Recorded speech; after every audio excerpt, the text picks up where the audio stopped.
Okay, welcome everyone. As I said, a large group today. Great to see so many faces and so much interest in the topic that we're presenting as part of our critical conversations today. Want to start with an acknowledgement to country, if I can. I'd like to begin by acknowledging that we are meeting in the lands of many traditional owners.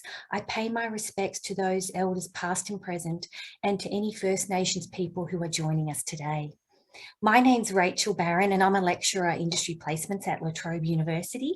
I'm also the chair of our ACEN Victoria Tasmanian chapter with a fantastic crew, and also a member of the ACEN board as well, another fantastic team to be part of. So our purpose today really is to have I guess a critical conversation with colleagues from both ACEN and NAGCAS, and we'll have a special presenter, David Eckstein, who will be presenting on the challenge of inclusive will and the consequence of not prioritising it.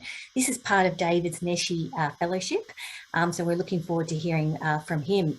But I'd also like an opportunity just to mention both NAGCAS, who is the National Association of National Association of Graduate Career Advisory Services, as well as ACEN. For those of you who don't know, it's an ACEN Australian Collaborative Education Network Limited. So we're both professional organisations. We probably work side by side with each other, so it's great that we can join in the conversation today as well. And aligning with David's fellowship, and as you'll soon see, the collaborative nature of it, having this conversation with both ACEN and NAGCAS, who have slightly different takes on, more focuses, I guess, on career development and will, which is NAGCAS and ACEN respectively. And again, as I said, our New Zealand colleagues joining us from NZ Will, the New Zealand equivalent of the Will Association in NZ. So hello to all of you. So we've got, we're going to have facilitators today from both ACEN and NAGCAS. And I'd just like to call those people out today. So from ACEN, we've got the Vic Tas Chapter members and a couple of our New South Wales ACT members joining us. We've got Tanya. And we've got Tanya Lawless, Narelle Patton, Leonie Russell, they might wave when they're going, Wayne Reid from Deakin, Nicola Fish and myself. And then from NAGCAS, I hope I've got these names correct, David will also be presenting and facilitating, David Eckstein, Janice Jackson, Rob Vague, hello, Tina Papadakis, Ruse Fard and Michelle Brown, and my apologies if I've had those pronunciations slightly incorrect. So today is a webinar, but with a critical conversations element, so an opportunity to get out into some breakout rooms, have some discussions in smaller groups, and you'll be co-facilitated by an ACEN and a NAGCAS colleague who can give you a will and a career development focus, and I hope I've got that right. David will be presenting for about 10 minutes, and then we'll be in breakout groups for about 25 to 30 minutes. Bonnie Dean will be facilitating some of our tech and take us into breakout rooms and bring us out of breakout rooms about 12 minutes, 10 minutes to about 20 past 12. After that, I'll be asking for some summary comments from a couple of the groups given time, and then I'll leave David to give us a summary comment right at the end. And just lastly, some housekeeping. Bonnie just mentioned to say if you do have some technical issues, she suggests that you log out and return to the same URL and go from there. So hopefully everyone will be able to access today, and it looks like we've got about 90 people today, so thank you very much. So without further ado, and I'm just looking at the time, I'm right on I think, David, I'm going to introduce David Eckstein, who is a career consultant equity at the University of Swinburne University, where he works to strengthen the engagement of students from equity cohorts with will. His recent NESHI Equity Fellowship and his research into the provision of careers and support for students with a disability is also available on the NESHI website, and I'll pop that link in shortly. or David in, if you like, you can pop it in. Findings from his current national research into university career development learning with students and disability indicate there are opportunities for our universities to better understand how students with HEP-funded cohorts think about their careers. And when we say HEP-funded cohorts, it's diverse cohorts. David's work has contributed to a unique partnership at Swinburne University. We've had several discussions between the Career Office and the Accessibility Hub. The opportunity is to create, the aim of creating an opportunity to change the landscape and provide targeted support to meet students where they're at so that everyone benefits. Today, he'll be using his NESHI research fellowship to look at how students with disability think about their careers and staff perceptions of students' careers thinking. So David, I think without further ado, over to you to put up your presentation. Thank you very much. Thank you kindly for that generous introduction, and just bear with me for a moment while I make sure that I'm actually sharing my presentation with you and not my presenter view. I think that's my presenter view, so there we go. So I think we're good to go now. If you're seeing my presentation. Yeah, there we go, David. Perfect. Excellent. Terrific. It was just a minute or two behind. So thank you again for that introduction. Thank you very much for the opportunity to speak with you all today. And I just want to add my voice to your welcome to country. I'm speaking to you from the lands of the Boonwurrung and the Wiradjuri people. And our Indigenous centre, Windani Toombadal, means embracing teaching and learning. It sets a wonderful context for our own learning and for that of our students. So I extend that respect to members of our Indigenous communities who are joining us today from all parts. I also want to thank the National Centre for Student Equity in Higher Education for funding this research fellowship. It's available on the website, and over the next few minutes, just want to share a helicopter view of some of the implications of the research findings for will practice. And there were several sector-wide issues that came to light as a result of surveys with over 1,400 students with disability in different states and territories in Australia, as well as hundreds of staff. So the overarching finding is, I think, the really important but unsettling finding that we make assumptions about what's right for students with disability when it comes to their career support. And this means that at a very base level, we actually don't understand what students with disability want to do with their learning.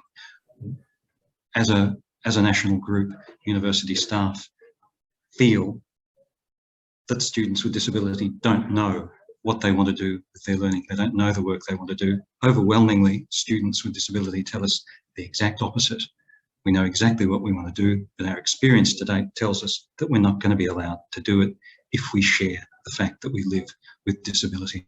So there are also these key career challenges that we understand to some degree, but we misunderstand their toxicity, we misunderstand their importance, and we misunderstand the way in which students deal with these issues by trying to hide who they are, when that's the very thing that they should actually be making front and centre of their career development. And so, as a result, the overarching finding is that we need to engage with our students instead of imposing things on them and making assumptions about them. If we don't engage in dialogue with students to learn what they think about their careers, then what we end up doing is entrenching outdated perspectives about the way in which the world of work actually operates. And we end up teaching our students that employability, getting work after university, is a game of chance. It's not something that employability is not something that you can construct. And we also tell them that really, in a way, you don't belong here because you're not our responsibility.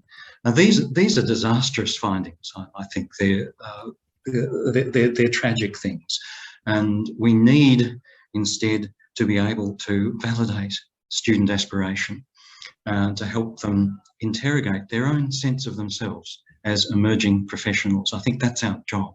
And I think we all agree about that. I know I'm preaching to the converted, but these were the findings from the national surveys and focus groups.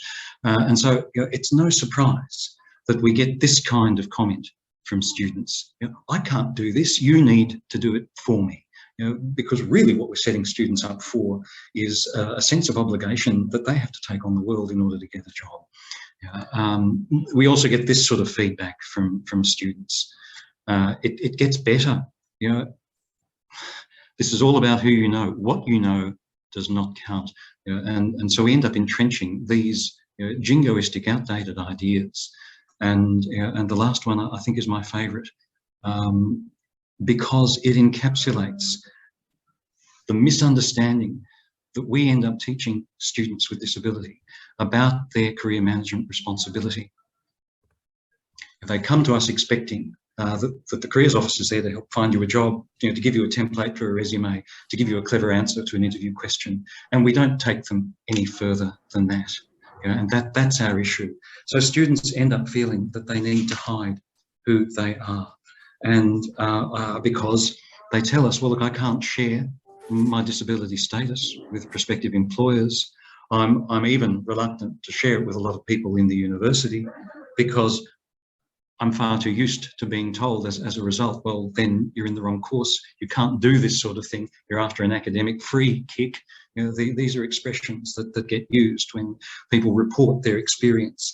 And the disturbing thing that I think is evident here is that there is strong correlation between the visibility of a person's experience of disability and their lack of willingness to share information. So we end up dealing with students who feel that their equity experience is a powerful careers disabler. That's what we're up against, and this is what we need to work with. And we need to be able to find ways of encouraging students to take account of their circumstances instead of seeking to hide these circumstances or to ignore them. What we tend to do as a sector is to focus on mechanical barriers instead of dealing with the far more powerful, far more meaningful issue of what people's individual response to their circumstances actually is. That means that we can't label people and say, because you're neurodiverse, for example, you're going to be really good at IT, so off you go. And it's no secret that, for example, at Swinburne University, where I work, the majority of neurodiverse people are not engaged in tech degrees because they're not interested in them. So we will only know that, though, if we bother to ask the students what their interests actually are. And we need to make it safe for people to use will and to understand its purpose is to help them learn about how to be at work, what the hidden curriculum of work is, how they can engage authentically with this, how they can use experiences that don't go according to plan for the benefit of their ongoing career development. And this, of course, speaks directly to the theoretical framework that I set for the research fellowship, that it is the student that is expert in their circumstances. That's what we need to nurture, and that's what we need to work with. That's the page that we need to get on with our students. And of course, this resonates beautifully with developing issues that are raised in the will inclusion literature, where it's spoken about the importance of taking a holistic view of students' lives. That's what I think this means. That's what's going to enable students to engage with will as a form of learning about work and shifting people from this fixation on using will to make an industry contact that's going to do their career development for them and get them a job. But it's also important to note that disability also affects us. And as I mentioned, we tend to want to impose solutions on people based on our anecdotal understanding of what may or may not be possible for the person sitting in front of us. And the difficulty is that disability is everybody else's responsibility, not ours. That was another key finding from the fellowship. Somebody else is more expert. And so therefore, if I'm in the careers office, I'm going to want to refer someone to disability support. In disability support, well, I'm not a careers counsellor, so I'm going to send them back to careers, or they'll go to the internships office or to the placements office. But the place in the university where students of all kinds most readily go to is, of course, faculty. And of course, faculty's notion of what helps people get work most is to refer them to industry. And so we end up with this hornet's nest of referrals where we play ping pong with our students effectively. The end result of everything is, we can't help you, industry is what you need. An industry contact who is going to do you a favour and see past your disability and give you a job. So this is what we end up doing, is entrenching low agency approaches to students. At best, these things focus on having the best marks, having the best skills, having the best contacts, and seeking favours from people. This is how the student comments that the fellowship gathered are very readily characterised. Instead of doing what we know is helping students understand themselves as emerging professionals, people who have things to learn about the whole culture of the profession that they're wanting to join. And this, of course, is what our employer organisations tell us year after year is most lacking in students' engagement with them. Alrighty, so, oh, and look what happens, beg your pardon, what happened there, when we take that approach with students. This is what they tell us. Suddenly, my equity experience loses its toxicity, and it just becomes part of who I am. And by the way, this is how I can talk about it. It's evidence, if I choose to use it, of how I manage. So I think this leads nicely into the discussion questions, which I'm just going to remind you of in a sec. But there's a great deal of resonance between the work of careers practitioners, which is to use narrative methods to help students interrogate the way they think about their careers.